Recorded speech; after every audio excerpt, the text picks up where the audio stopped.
Some of you may already know me. I run a website called creditcardmerchantnews.com, and I run that site as an informational resource for my own merchant clients and for any other merchants who want to keep up to speed with some of the ins and outs of having and operating and maintaining your credit card merchant account for your business. I wanted to talk today about just some basics about getting a merchant account. One of the questions I get asked most frequently by clients when I go in there to talk to them about setting up an account is, what's going to be my rate? And there is no single or easy answer to this. The reason is that the bank that's going to provide you the merchant account is going to take a look at the type of business you're in, how long you've been in business, your personal credit rating, the dollar volume of each sale, the dollar volume of sales you do in a month, the high ticket per month, meaning what is the highest dollar amount of any single sale, and some other factors. The type of products you sell, how do you sell? Do people come in your shop in person and hand you their credit card? Or do you take their credit card numbers from them by mail, by telephone, or on your website? The answers to all these questions help the bank and me, as an account representative for the bank, determine what would be the best type of merchant account for us to set up for you. Once you do get set up, there are three basic rates for transactions that you're going to process. You may not have to deal with all these rates if you have an internet account or a telephone or mail account. But if you run a retail store, you will first of all see your basic rate. It's called your discount rate. It's also called your qualified rate. Both terms mean the same thing. It's the lowest transaction rate at which you could process a credit card. To process at this rate, several things must happen. One, the customer must be physically there with you in the store, and they must hand you their credit card. This means the card is present, and you swipe it through your credit card terminal, hand it back to them, and process the sale. They sign the receipt. This is the safest transaction for the bank because they know the customer was really there. You've got the customer's signature on a receipt to prove they were there, and the customer is leaving with the merchandise, the goods or services that they purchased from you. There's no delay in delivery between the time they pay and the time they get your goods and services. The next rate tier up is called mid-qualified.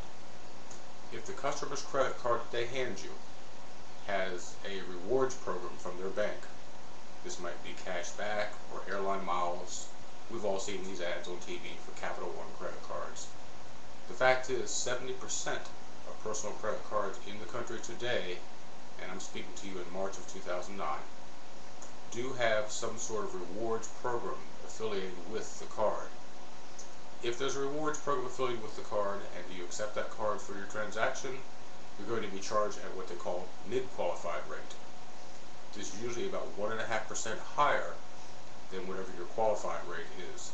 The reason is, those freebies that they give that card holder, cash back, airline miles, whatever, they cost that to you, the merchant. Now the merchant's supposed to benefit from this too, under the theory that people, in order to get more airline miles or rack up their bonus points or cash back, will use their cards more frequently and spend more with you. The third tier of rates that you're going to run into is what they call non-qualified.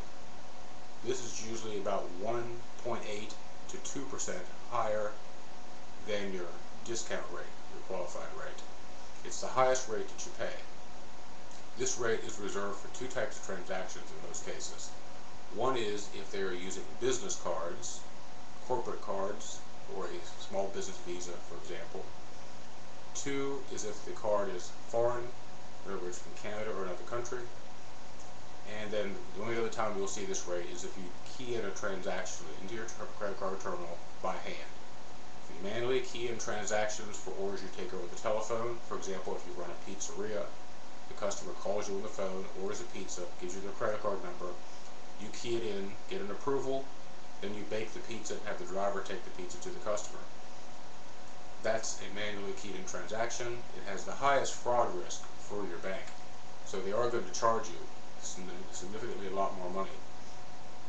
One way around this is if you do a business with a lot of mail or telephone orders that you're keying in manually to your terminal, you can obtain a Moto account. And that's an account, M-O-T-O, mail order, telephone order, set up just for you, just for your type of business. The rate is usually around 2.10% for all your qualified and mid-qualified transactions. You will have non-qualified transactions for business cards only. You will not be charged non-qualified rates with a Moto account for keying in the card number manually, because you already know that account, you're going to key in all those cards by hand. You do have a terminal. You can still swipe a card for the occasional customer who may come into your store and do a retail purchase with their card present. But overall, 2.10% is a lot better than paying 4%, 4.5% for the majority of your transactions. The other way around paying for non-qualified transactions that you key in manually is if you run a delivery business, if you're a pizzeria, again, or maybe you're a mobile locksmith that has a van that helps people unlock cars they've lost their keys to, or they've locked themselves out of their house or their business. You're going to your customer, you're performing the service on the customer's site. You can take along with you a wireless terminal. And a wireless terminal looks a lot like a credit card terminal, except that it doesn't need any wires or telephone cables. There's another type of terminal that actually looks a lot like a cell phone that has a swipe slot on the side. Either of these terminals will print a receipt out right then and there for the customer on their site, and since you're swiping the customer's card, it's considered to be a qualified transaction. So it comes from non-qualified all the way back down to qualified. I set up a pizzeria a few months ago that was doing about $15,000 to $20,000 a month in business, keying in manually all those transactions on the credit terminal in their store, and then delivering. By setting them up with a couple of wireless devices for the delivery drivers, which they paid $30 a month to lease, an $18 airtime fee, they saved hundreds and hundreds of dollars a month. Now in their high season here in Fort Lauderdale, in February, they're doing about $25,000 a month, and they have basically paid off the cost of those terminals in just several months. For those devices, or to talk to your bank about getting set up as a Moto account if you think you might need that, talk to your bank, talk to your account executive, and if you have any questions about this or any other matters, you're free to visit my website.